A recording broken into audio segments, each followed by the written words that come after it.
साथियों नमस्कार। City job education में आप सभी का बहुत बहुत स्वागत है। चलिए हम प्री बीएड प्री डीएलएड की कक्षा कंटिन्यू ले रहे थे। अभी तक हमने 14 क्लास अपलोड कर दिया है। आज का हमारा ये क्लास नंबर 15 है, जिसमें आज हम महत्वपूर्ण जो अधिनियम है, जिसमें शिक्षा के अधिकार अधिनियम, नेशनल जो आपका न्यू एजुकेशन पॉलिसी है, NCF 2005 है, आज इन्हीं विषयों पर चर्चा होगी। जो भी साथी हमारे वीडियो को पहली बार देख रहे हैं, चैनल को सब्सक्राइब करें, क्योंकि आपको प्री बीएड प्री डीएलएड की संपूर्ण तैयारी हमारे साथ आप कर रहे हैं। तो चलिए आज के सेशन की शुरुआत करते हैं। सबसे पहले बात करें शिक्षा का अधिकार अधिनियम 2009, जिसको राइट टू एजुकेशन RTE 2009 कहा जाता है। RTE के बारे में मैं आपको समझाऊं, इसके पहले मैं एक चीज़ बता दूं।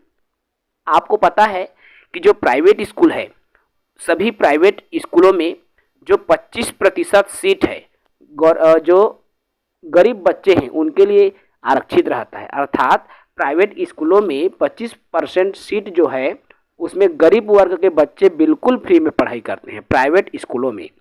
और अभी उसका फॉर्म भी भरा रहा था RTE एक्ट के तहत। आपको फॉर्म भरना है तो भर दो करके, ऑनलाइन भराता है ना। तो वही चीज़ें हैं। इसी RTE एक्ट 2009 में उसी नियम का उल्लेख है जिसमें 25% बच्चों को निःशुल्क पढ़ाया जाता है। ठीक है, तो चलिए बात करें। वर्ष 2002 में संविधान में 86वें संशोधन हुआ। उसी संशोधन के अनुच्छेद 21A में, याद रखना ये वाला आपके क्वेश्चन पूछे जाते हैं, अनुच्छेद 21A या अ के भाग 3 के माध्यम से 6 से 14 वर्ष तक के सभी बच्चों को मुफ्त एवं अनिवार्य शिक्षा दिलाने का प्रावधान किया गया। अर्थात ये जो शिक्षा के अधिकार अधिनियम 2009 है, इसमें 6 से 14 वर्ष तक के सभी बच्चों को मुफ्त शिक्षा दिया जाना है। ये भी RTE एक्ट 2009 में उल्लेखित किया गया है। ठीक है, यदि वह दिव्यांग कैटेगरी का बच्चा है तो यह 6 से 18 वर्ष तक रखा गया है। अर्थात सामान्य बच्चा 6 से 14 वर्ष, और यदि वह दिव्यांग बच्चा है तो 6 से 18 वर्ष रखा गया है। ठीक है, ये RTE एक्ट 2009 में, शिक्षा के अधिकार अधिनियम 2009 में 4 अगस्त 2009 को लोकसभा में इसको पारित किया गया और 1 अप्रैल 2010 को पूरे देश में लागू कर दिया गया। अर्थात वर्तमान में 1 अप्रैल 2010 से शिक्षा का अधिकार अधिनियम RTE एक्ट जो है चल रहा है। इसमें बहुत सारी धाराएं हैं। हम कुछ महत्वपूर्ण धाराओं पर बात करेंगे जो कि हमारे लिए उपयोगी है। ठीक है, धारा 12 कहता है RTE एक्ट 2009 के अनुसार प्राइवेट स्कूलों में गरीब बच्चों के लिए 25% सीट आरक्षित होती है। मैंने अभी कहा जो प्राइवेट स्कूल है उनमें 25% गरीब बच्चों को प्रवेश दिया जाता है, जिनका शुल्क जो है गवर्नमेंट देती है, उस बच्चों को नहीं लगता। ठीक है, धारा 13 कहता है प्रति व्यक्ति फीस लेने पर शुल्क का 10 गुना जुर्माना देना होगा। यदि उन 25% गरीब बच्चों से किसी भी प्रकार का शुल्क यदि प्राइवेट स्कूल लेता है तो उसको 10 गुना, उस फीस का 10 गुना जुर्माना के रूप में पटाना पड़ेगा। धारा 14 क्या कहता है, किसी बालक के पास यदि जन्म प्रमाण पत्र नहीं है समझ रहे हैं, किसी बालक के पास यदि जन्म प्रमाण पत्र नहीं है तब उनको विद्यालय में प्रवेश देने से मना नहीं कर सकता। जैसे आप किसी बच्चे को सरकारी स्कूल हो या प्राइवेट स्कूल हो, आप भर्ती करवाने के लिए लेके गए हो, वो आपको घुमा रहा है, जन्म प्रमाण पत्र लाओगे तभी एडमिशन होगा, ऐसा नहीं हो सकता। उसके वजह से आपको प्रवेश देने से वो मना नहीं कर सकता। समझ रहे हैं, तो ये भी है RTE एक्ट के तहत। धारा 14 में धारा 15 कहता है शैक्षणिक वर्ष के प्रारंभ में बच्चों को प्रवेश दिया जाएगा। देखो भाई, RTE एक्ट के तहत शुरू में ही प्रवेश मिलना है। जब स्कूल खुलता है, शैक्षणिक सत्र शुरू होता है उस दौरान। ठीक है, धारा 16 कहता है किसी भी स्टूडेंट को फेल नहीं किया जाएगा। ये RTE एक्ट में उल्लेखित था कि जो 6 से 14 वर्ष तक के बच्चों को किसी भी कक्षा में फेल नहीं किया जाएगा, न ही उसको विद्यालय से निकाला जा सकता है। धारा 17 कहता है बच्चों को शारीरिक दंड देना या प्रताड़ित करना भी मना है। इसलिए आज के गुरुजी क्या है, बच्चे को घूर कर अगर आप देख दिए तब भी जो है आपके ऊपर कार्रवाई हो जाएगी। आप एक शिक्षक हो, मारना पीटना दूर की बात, डांटना तो दूर की बात, आप उनको शारीरिक दंड दे ही नहीं सकते। अगर आपने कुछ देर उसको घूर के भी देख लिया आपके ऊपर कार्रवाई हो जाएगी। इसलिए आजकल अक्सर देखे होंगे, अब शिक्षक की छड़ी लौटा दीजिए। अगर शिक्षा की स्थिति सुधारना है तो शिक्षक की वो पुरानी छड़ी फिर से लौटा दीजिए, ऐसा सुनने में आता है। लेकिन आरटीई एक्ट पूरी तरीके से बच्चों को सुरक्षित रखता है। धारा 24 में शिक्षकों के कर्तव्य की बात कही गई है कि शिक्षक के कौन कौन से कर्तव्य है उसकी बात। धारा 27 में शिक्षक को गैर शैक्षणिक कार्य में ड्यूटी नहीं लगाया जा सकता। देखो, एक सरकारी शिक्षक है, उसको केवल 3 काम में ही ड्यूटी लगाया जा सकता है। एक तो जनगणना के कार्यों में, दूसरा चुनाव होती है उस दौरान, और तीसरा है आपदा प्रबंधन। जैसे अभी कोरोना महामारी आया था, इस तरह के कार्य, मतलब तीन ही परिस्थिति में जो शिक्षक है उनकी ड्यूटी लगाया जा सकता है। नेक्स्ट है इसी धारा 27 में प्राथमिक कक्षा में छात्र शिक्षक का अनुपात 30:1 हो। 30:1 छात्र शिक्षक का अनुपात, कहने का तात्पर्य है 30 बच्चों के पीछे एक शिक्षक होना चाहिए और इसी के आधार पर रिक्त पदों की गणना की जाती है। जैसे मान लीजिए मेरे दोस्तों, अगर किसी स्कूल में 126 बच्चे हैं, तो अगर हम 30 के आंकड़ा को देखें तो 3 चौक 12, अर्थात चार शिक्षक प्लस 1, एक शिक्षक वहां पर और आ जाएंगे, हेड मास्टर भी इंक्लूडेड।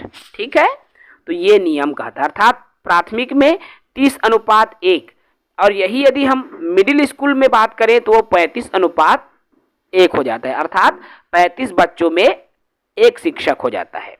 ठीक है। अगर संख्या 200 से अधिक हो, देखिए अगर स्कूलों की जो संख्या है 200 से अधिक हुआ तो 40:1 हो जाएगा। प्राथमिक स्कूलों की बात करूं, यदि 150 से अधिक बच्चे हो तो वहां पर 5 शिक्षक और एक हेड मास्टर भी होना आवश्यक है। ठीक है। शिक्षक के कार्य दिवस की बात करो तो एक सप्ताह में 45 घंटा शिक्षक काम करेगा।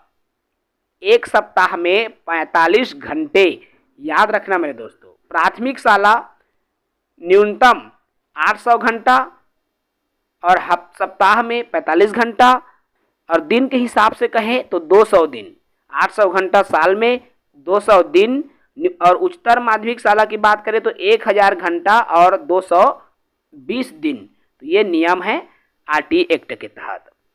कक्षा 8 तक किसी भी बच्चे को कक्षा से निष्कासित नहीं किया जा सकता।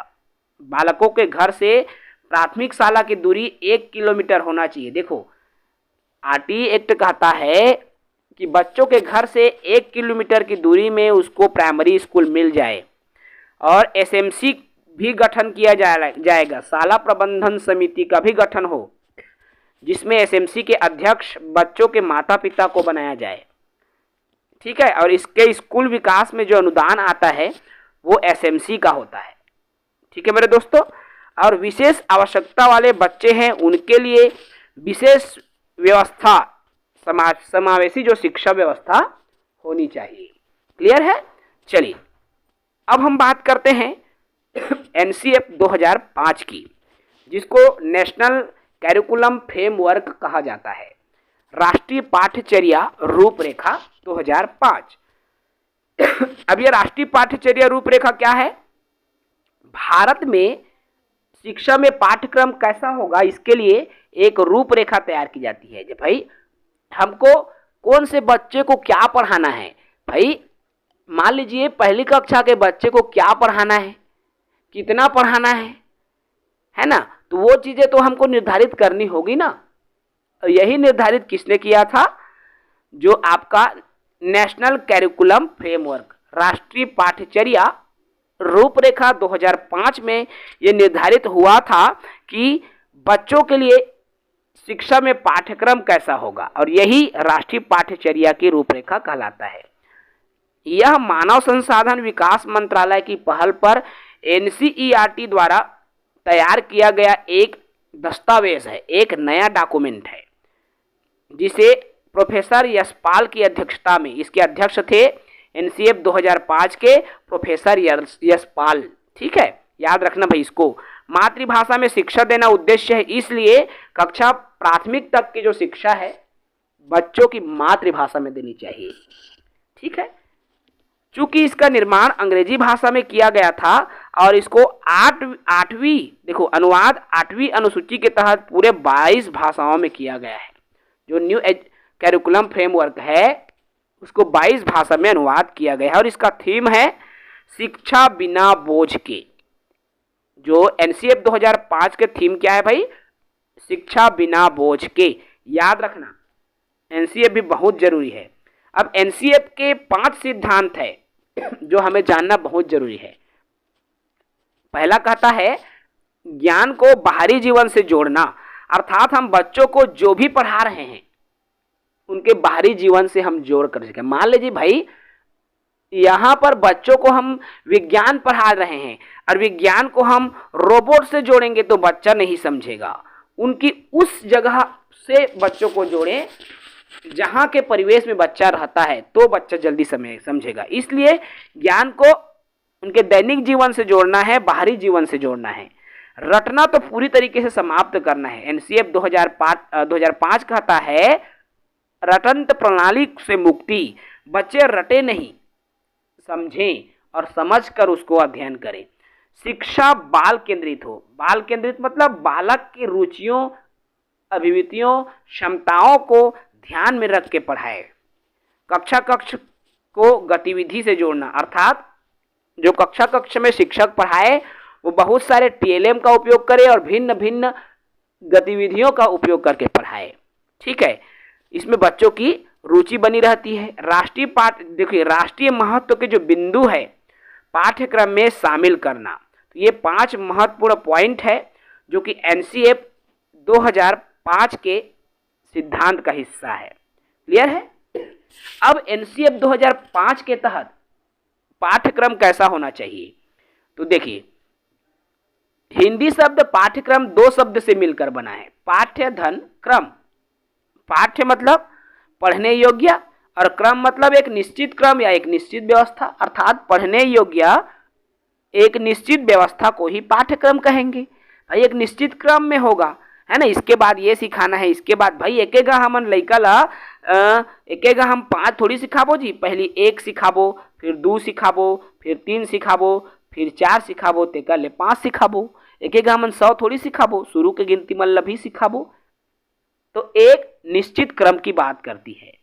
ठीक है, फ्रॉबेल ने कहा है इसी को लेकर कि पाठ्यक्रम समस्त मानव जाति के गुणों का सार है। मतलब भाई किसी भी हम चीज को सीखेंगे एक निश्चित क्रम में सीखेंगे। अब पाठ्यक्रम एक क्या सिखाना है उसका एक निश्चित क्रम ही तो है मेरे दोस्तों।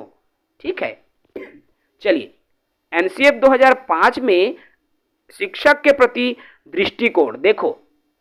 एनसीएफ 2005 जब आया ना, उसके पहले शिक्षक ज्ञानदाता हुआ करता था, लेकिन एनसीएफ 2005 के बाद शिक्षक ज्ञानदाता नहीं है। याद रखना मेरे दोस्तों, शिक्षक ज्ञान का स्रोत नहीं है।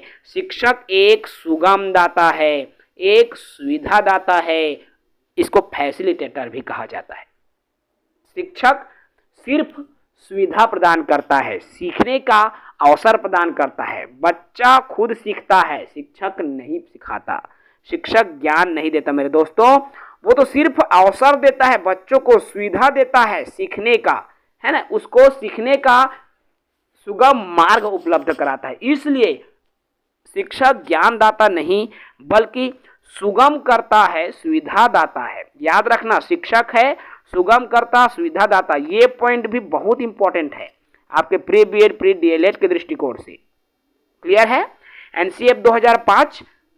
चलिए आगे बात करें, आगे देखते हैं हम आकलन और मूल्यांकन। अंतिम है भाई, उसके बाद में आपके शिक्षण अभिरुचि पूर्णतः समाप्त हो जाएगा। ठीक है, फिर एमसीक्यू भी करेंगे। अगला जो सब्जेक्ट है उसको भी हम लेंगे। आकलन और मूल्यांकन देख लो। आकलन जिसको अंग्रेजी में असेसमेंट कहा जाता है और मूल्यांकन जिसको इवोल्यूशन कहा जाता है। आकलन की पहले मैं बात कर लेता हूं। किसी के बारे में जानकारी इकट्ठा करने की प्रक्रिया ही आकलन।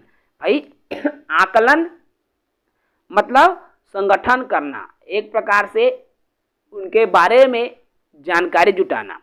आकलन है, संकलन है, एक प्रकार से संकलित करना हम बोलते हैं भाई। तो किसी के बारे में जानकारी इकट्ठा करने की प्रक्रिया ही आकलन कहलाता है।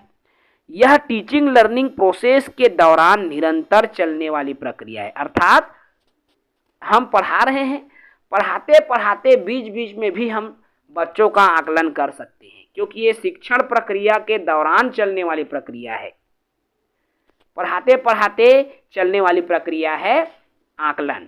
ठीक है, आकलन दो प्रकार के होते हैं, रचनात्मक जिसको फॉर्मेटिव और योगात्मक जिसको समेटिव आकलन कहा जाता है। अर्थात रचनात्मक आकलन और योगात्मक आकलन, आकलन दो प्रकार के होते हैं। चलिए सबसे पहले मैं बात करूं रचनात्मक आकलन जिसको फॉर्मेटिव असेसमेंट कहा जाता है। तो पढ़ाने के दौरान किया गया आकलन रचनात्मक आकलन। पढ़ा रहे हैं उस बीच में आकलन कर रहे हैं कि बच्चों ने कितना सीखा, क्या सीखा, कैसे सीखा, कितने बच्चे नहीं सीख पाए उसके लिए क्या करेंगे, ये तमाम चीज़ें जब हम जानते हैं वो कहलाता है रचनात्मक आकलन। इसको फॉर्मेटिव असेसमेंट कहा जाता है। सेकंड आता है योगात्मक या समेटिव असेसमेंट। साल के अंत में किया गया आकलन, अर्थात साल में एक दो बार होता है, वो योगात्मक आकलन कहलाता है। जैसे ईयरली वार्षिक हो, हाफ ईयरली हो या तिमाही हो, तो ये योगात्मक आकलन कहलाता है। तिमाही परीक्षा, अर्धवार्षिक परीक्षा, वार्षिक परीक्षा होता है ना, तो ये है हमारा आकलन। एक प्रकार की परीक्षा ही है मेरे दोस्तों। ठीक है, चलिए अब हम इसको जाने कैसे। असेसमेंट तो फॉर्मेटिव और समेटिव दो चीजें हैं। ऑफ लर्निंग मतलब सीखने का मूल्यांकन, ऑफ लर्निंग, और सीखने के लिए देखो फॉर्मेटिव आ गया ना, मतलब फॉर लर्निंग, सीखने के लिए मूल्यांकन, याद रखना। और एज लर्निंग मतलब स्वयं का मूल्यांकन। ठीक है, चलिए अब बात करेंगे मूल्यांकन का। आकलन तो हमने देख लिया, अब हम मूल्यांकन देखते हैं। मूल्यांकन की परिभाषा को पहले समझिए, उसके बाद समझ में आएगी।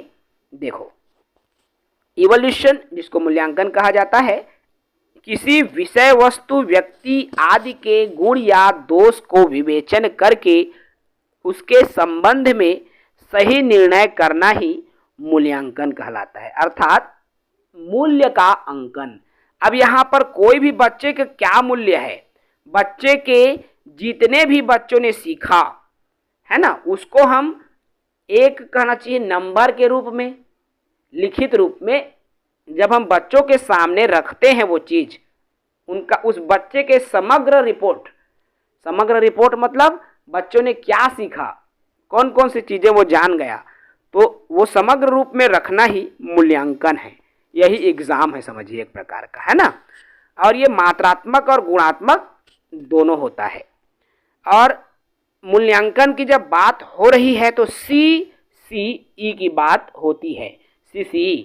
और इसी CCE को कंटिन्यूअस कॉम्प्रहेंसिव इवोल्यूशन, सतत और व्यापक मूल्यांकन कहा जाता है। CCE याद रखना। CCE ये राष्ट्रीय शिक्षा नीति 1986 के अनुसार CCE में मूल्यांकन के दो पक्ष होते हैं।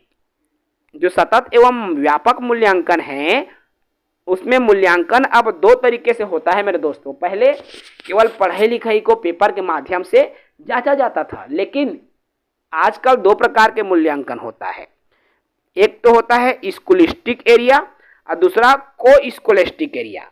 स्कॉलिस्टिक एरिया में संज्ञानात्मक क्षेत्र, जिसमें ज्ञान, क्षमता, बुद्धि, दिमाग, तर्क इत्यादि का मूल्यांकन होता है। और इसमें बच्चा क्या है, इंजीनियर, डॉक्टर आदि बनते हैं, ठीक है।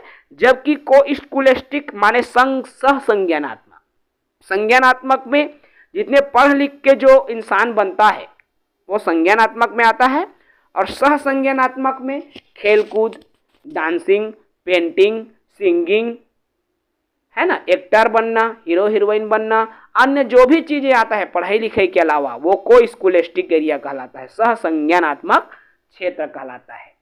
और ये दोनों क्षेत्र इसी सीसी के अंदर होते हैं। इसलिए आजकल आप देखेंगे जो अब रिजल्ट बनता है ना, वो उसमें दो प्रकार के होते हैं, संज्ञानात्मक और सह संज्ञानात्मक, दोनों क्षेत्र उस रिपोर्ट कार्ड में रहता है। आप बच्चों का देखना, जब रिपोर्ट कार्ड मिलेगा प्राइमरी के बच्चे, मिडिल के बच्चे, दोनों क्षेत्र उसमें आपको देखने को मिलता है, ठीक है। तो ये होता है सीसी। अब ये मूल्यांकन क्यों जरूरी है भाई, बच्चों का एग्जाम क्यों जरूरी है, ये तो हमको पता है, लेकिन इसकी विशेषता क्या क्या विशेषता होती है बच्चों का मूल्यांकन करने के पीछे। इसमें देखिए, मूल्यांकन की विशेषता है, यह वैध मूल्यांकन होता है।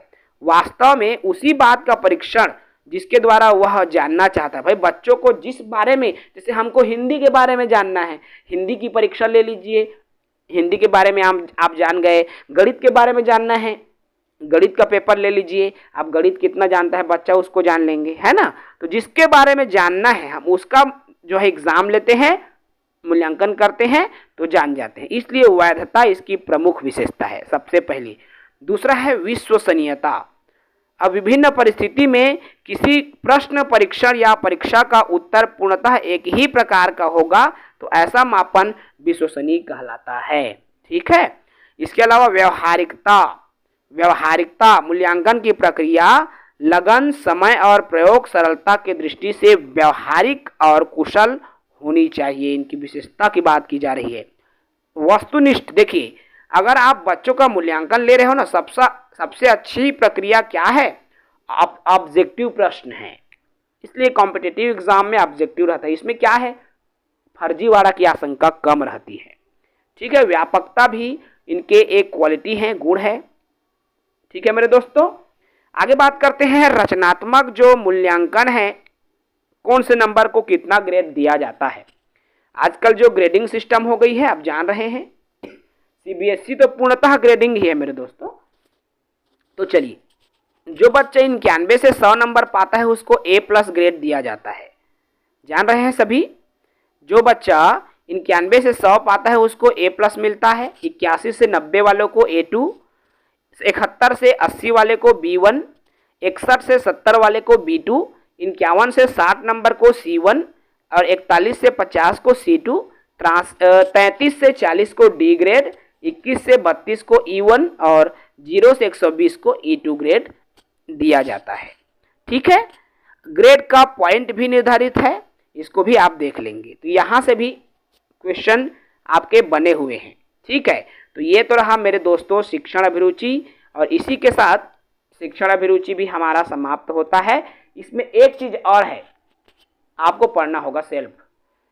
जो अभी नई एजुकेशन पॉलिसी बनी है ना, NEP 2020, न्यू एजुकेशन पॉलिसी 2020, थोड़ा सा आप 2020 का एक बार अच्छे से एनालिसिस करेंगे। मैं इस पर अलग वीडियो नहीं बना रहा हूँ, आपको यूट्यूब में काफ़ी सारे वीडियो मिल जाएंगे, लेकिन आपको NEP 2020 का एक बार जरूर अध्ययन करना है, क्योंकि अब जो है NEP 2020 का भी क्वेश्चंस आने लगे हैं। इसलिए इस टॉपिक को मैं नहीं लिया हूँ, आप उसको कहीं से भी NEP 2020 MCQ ऐसा करेंगे तो काफ़ी सारे क्वेश्चंस आपको देखने को मिल जाएंगे, ठीक है।